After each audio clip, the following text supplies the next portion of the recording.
육조 단경 세 번째 시간입니다. 제가 물러나 뒷마당에 이르니 한 행자가 있다가 저를 뗄나무를 쪼개고 디들방아를 밟는 곳으로 보냈습니다.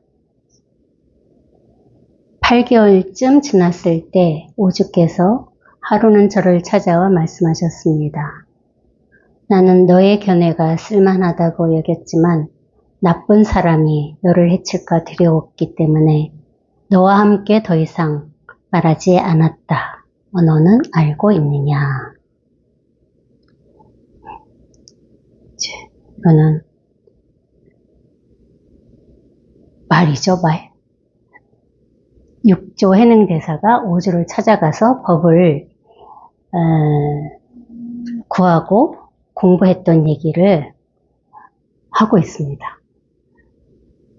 근데 그거는 이미 이 자리에 없잖아요. 그거는 생각 속에만 존재한다는 거죠. 이 자리에는 아무것도 없잖아요. 이 자리에는 그냥 원래 이렇게 텅 빈 이곳에 모든 것이 스스로 생했다가 스스로 사라지고 있을 뿐이에요. 그러니까 여기 이 자리, 여기에서 우리 도바님들은 1시간 동안 계시는 겁니다. 제가 어떤 얘기를 하든, 제가 육조 단경을 가지고 어떻게 썰을 풀어가든, 어디? 여기. 이 자리에 계시는 거예요. 여기에 이렇게 한번 문득 이렇게 딱 와보는 일. 그게 이 공부의 시작입니다. 여기에 와보지 않으면은 이게 처음부터 끝까지 그냥 생각 속에 울타리를, 쳇바퀴를 돌고 있는 거거든요. 그 생각의 쳇바퀴를 돌고 있는 상황에서 이렇게 한번 문득 딱 이렇게 한번 벗어나는 일이에요. 이 벗어나는 체험이 있어야 되는 거라고. 벗어나는 경험이. 벗어나 보지 않으면 이것이 무엇인지를 감이 안 온다는 거야. 그래서 여기 이렇게 한번 딱 와봐야 되는 일. 여기 한번 딱 이렇게 와보면은 이제 스스로가 이 마음이 알아서 자꾸 이 자리에 익숙해져 갑니다. 그것밖에 없습니다, 공부는. 그러니까 오주 홍인 대사께서 이제 우리 해능 스님에게 그동안 이런저런 얘기를 나눴잖아요. 그쵸? 불성에는 남쪽 사람과 북쪽 사람이 어디 있느냐. 이렇게 우리 오주 홍인 대사한테 육조 스님이 얘기를 하는 걸 듣고 오주 대사께서는 이놈이 그래도 이렇게 한번 이 자리를 제가 깨우치고 공부를 하러 왔구나 하는 것을 아신 거죠. 그래서 이제 그 견해라 할 수는 없습니다. 이거를. 이 견해가 쓸만하다고 얘기한 것은 이것을 견해라고 할 수는 없어요. 견해는 뭐야? 말이잖아요. 뜻이거든. 그러니까 이것을 절대 견해라고 할 수는 없습니다. 견해가 아니라 어쨌든 이 법을 네가 깨친 것을 내가 알았지만 나쁜 사람이 너를 해할까 두려워서 너에게 말하지 않았다. 근데 왜 나쁜 사람이 법을 안 사람을 해칠까? 저도 예전에 육조단경 읽으면서 이 부분이 이해가 안 갔었거든요. 아니 왜 법을 깨쳤다고 다른 사람이 법을 깨친 사람을 해친다는 것이 이해가 안 가잖아요. 근데 그거를 저는 지금 이렇게 생각해 보니까 해친다기보다는 이렇게 사람의 중생심이라는 거는 질투라는 게 있잖아요. 질투심. 나는 이렇게 깨치지 못했는데 나는 깨닫지 못했는데 도반이 깨치면은 질투심이 일어나잖아요. 여러분들은 그런 생각, 그런 적 없으십니까? 그쵸? 네. 같이 부부가 공부하러 와서도 먼저 한 분이 깨닫고 나면은 다른 한 분이 분심이 나서 공부를 열심히 하십니다. 그런 분들 진짜 많으셨어요. 나는 공부가 안 됐는데 우리 와이프는 나보다 공부한 지가 얼마 안 됐는데 벌써 깨쳤어. 나보다 먼저. 그러니 얼마나 이 분심이 나겠어요. 그게 일종의 질투심이라 할 수 있거든요. 중생심이긴 하지만은 그런 게 또 이 공부를 하게 하는 원동력이잖아요. 그래, 너는 깨쳤어. 나는 안 깨쳐도 좋아. 뭐 이렇게 아무렇지도 않다면은 그 분심이 일어나겠습니까? 그럼 공부를 하려고 하는 그런 힘이 나지 않잖아요. 그쵸? 저도 공부를 하면서 저는 제 공부가 잘 되는지, 잘 못 되고 있는지 가물가물하고 뭔가 이렇게 명확하지 않은데 근데 막 주위에서 이렇게 도바님들 막 얘기하는 거를 들어보면은 너무나 막 그분들은 명확하다는 거야. 이 자리에 대해서. 근데 저는 명확하지가 않은데. 막 그러면은 저도 막 분심이 나고 그랬거든요. 아니, 어떻게 해야 저렇게 갑자기 공부한 지 비슷하게 했는데, 공부를 비슷하게 시작을 해서 비슷하게 체험을 했는데, 어느 도바님은 막 공부가 하는 얘기 들어보면은 일치월장하고 있는 거예요. 그래서 저는 아무리 봐도 질이 멸멸인 거야. 딱 봐도. 그러면은 당연히 분심이 나잖아요. 그쵸? 공부를 내가 뭐 잘못하고 있는 건 아닐까? 어떻게 더 열심히 해야 되는 건 아닐까? 이런 저도 분별망상을 했거든요. 그러니까 그게 다 음과 양이 있습니다. 분심을 내무로 해서 더 공부를 법문도 열심히 듣고 매진할 수도 있고 그게 이제 양이라면은 음이라는 건 뭐야? 자꾸 내가 뭔가를 더 하려고 하는 그런 분별을 망상을 떨게 되잖아요. 두 가지 측면이 있다는 거죠. 항상 그래요.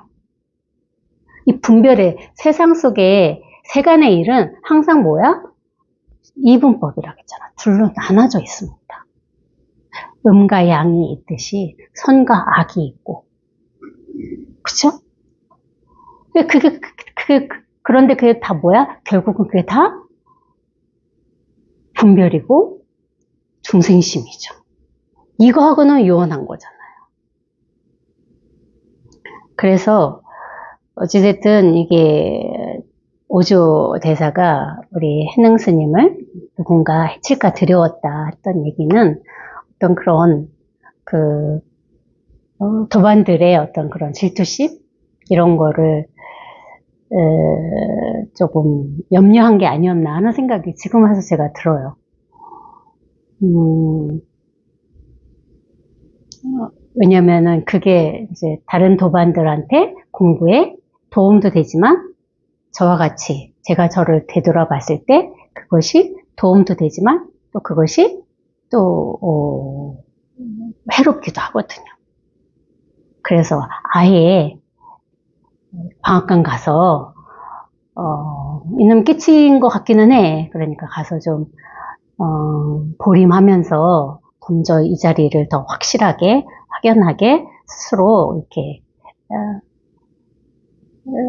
해낼 그런 시간을 준 것이 아닌가 하는 생각이 들어요. 그래서 어찌됐든 이제 그렇게 내가 너를 그렇게 보냈는데 너는 내가 보낸 뜻을 알고 있었느냐 이렇게 물었습니다.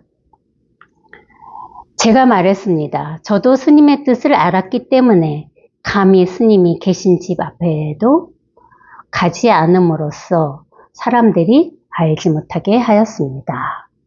뭐 이신전심이었는지 스승과 제자 간에 그 뜻을 알아차린 거죠. 내가 뭐 이 자리 이미 다 깨져서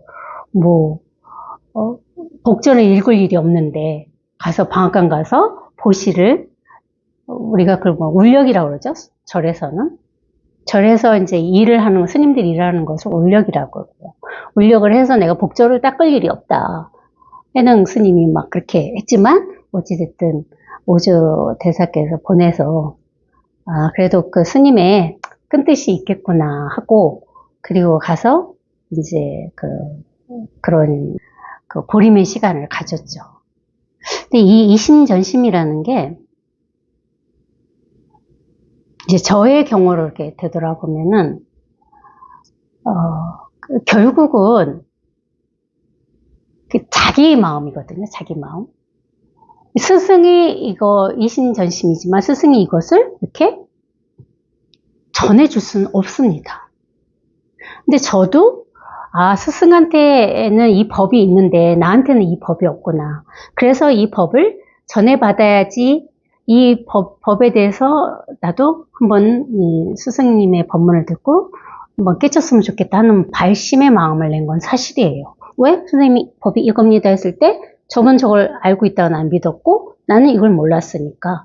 그래서 선생님 법문을 들으러 부지런히 왔지만은 처음에 발심은 그랬죠. 그 전해받을 무슨 법이 있다고 저도 생각을 했습니다. 그런 믿음이 있었으니까 이 법회를 법문을 들으러 왔겠죠. 근데 그게 법문을 들으면 들을수록 그런 마음이 저절로 사라지고 그냥 온통 그냥 모르는 마음이 되더라 이거죠. 처음에 시작은 저도 그랬어요. 뭔가 이게 이심전심이라고 그랬다. 스승과 제자 간에 법을 주고받을 못이 있다. 그렇게 배웠으니까. 저도 그렇게 알고 이 법회로 왔는데 법문을 자꾸 듣다 보니까 그런 생각은 온데간데 사라지고 그냥 온통 오로지 그냥 모를 뿐이 되더라 이거죠. 그게 법회의 이 법문의 힘입니다. 법문이라는 것은 법으로 들어가는 문이라고 그랬거든요. 이 법으로 들어가는 문을 법문이라고 했단 말이야. 근데 어떻게 법에 들어가는지 우리는 모르잖아요. 그런데 저절로 와서 앉아서 법문을 듣다 보니 나도 모르게 법의 문으로 나도 모르게 들어가고 있는 겁니다. 자기는 몰라요, 들어가고 있는지. 저절로. 그게 점점점 아는 것이 사라지고 그냥 온통 모르게 되는 일이 법문을 듣는 일이었어요. 그러니까 이렇게 법회에 와가지고 이 법문이 너무나 재밌고 이게 너무나 잘 들린다. 점점 법문을 들으면 들을수록 내가 이게 아는 게 많아진다. 그거는 잘못 법문을 듣고 계시는 거예요. 몰라야 돼. 무슨 얘기를 하는지 모른다고요. 이걸 딱 일별하기 전까지는 무슨 얘기를 하는지 감도 잡을 수가 없어요. 도대체 무슨 얘기를 하시는 걸까? 그게 전부잖아요. 그렇죠? 이게 법이야. 이게 법입니다. 이것뿐입니다. 법은 이것입니다. 했을 때 그냥 온통 무슨 얘기인지 모르는 거잖아요. 왜? 모르니까. 그러니까 온통 모를 뿐이 되는 것이 이 체험 전에 자기의 이 공부할 가는 이 상태입니다. 과정이죠. 근데 이거를 일별하기도 전에, 이걸 깨닫기 전에 다 안다. 그거는 뭐야? 아르마리로, 생각으로 법회에서 법문을 듣고 있는 거예요. 근데 이제 온통 모르게 되다가 이거에 이렇게 하나가 딱 됐어. 이 자리에 이게 법의 문으로 이렇게 딱 들어왔어. 그러고 나서는 이게 감인 거야, 감. 그러고 나서 법문을 들으면 그때부터는 내가 체험한, 내가 깨달은 이 자리랑 할 수 없지만은 이것에 대한 그런 감이 있어서 그 감을 가지고 법문을 듣는 겁니다. 다른 건 없어요. 그럼 이제 그때부터는 법문이 조금 잘 들어오고 재밌죠. 왜? 나도 함께 같이 이 자리에 있는 것을 스스로 이 마음이 아니까. 그래도 여전히 생각으로는 모르는 겁니다. 이 자리에 대한 것은 깨닫고 나서도, 첫 체험하고 나서도 생각으로는 알 수 없는 자리라 이거죠. 근데 생각이 일별을 했어도 꽤 오랫동안 그럽니다. 아, 이거야, 이것뿐이야, 이러죠. 그거로부터 우리가 벗어나는 공부가 체험 후의 공부예요. 그런 생각이 계속 나의 발목을 잡거든요. 이것뿐이다, 이렇게. 그 이것뿐이다를 쥐고 있으면 절대 공부가 힘이 붙지 않아요. 그냥 너무나 이렇게 뭐라 그럴까? 아련하다고 할까? 그래서 진짜 이거라는 내가 체험한 무엇이 있기 때문에 그것으로부터 벗어나는 시간이 그렇게 10년이라는 세월이 걸린 겁니다. 왜 내 스스로가 얻은 무엇이 있거든. 이걸 첫 체험하자마자 아무것도 없이 사라지는 것이 아니라는 거죠. 이 감이, 첫 체험했던 나도 모르는 이 감이 점점 사라지는 게 체험 후의 공부예요. 그래서 말씀드리는 거예요. 항상 가면 갈수록 몰라야 된다는 거지. 이거에 대해서, 이 법에 대해서 점점 몰라야 되는 거지. 점점 가면 갈수록 이게 확연해진다. 이게 뭔가 확실한 것 같다. 이거는 뭐야? 생각이라는 거지. 방편으로 선생님이나 저나 이겁니다. 이것뿐입니다. 이게 이렇게 확연합니다. 이게 이렇게 밝습니다. 이런 얘기 하는 거는 방편으로 하는 얘기예요. 밝은 무엇이 있어서 이게 이렇게 밝습니다. 그렇게 말씀을 드리는 게 아니라는 거죠. 결국은 그 설법의 말에 우리가 속은 거예요. 아, 이렇게 밝구나. 그거는 생각이라는 거지. 밝은 무엇이 없어요. 어쩔 수 없이 이거에 대한 모든 의문이 다 사라졌기 때문에 이제는 아무런 여기에 대해서 의심하지 않기 때문에, 의심하는 마음이 사라졌기 때문에 이것을 이렇게 환하고 밝다고 방편으로 얘기를 하는 거지. 환하고 밝은 무엇은 없다는 거죠. 이 공부를 하시면서 거기에 속으시면 안 돼요.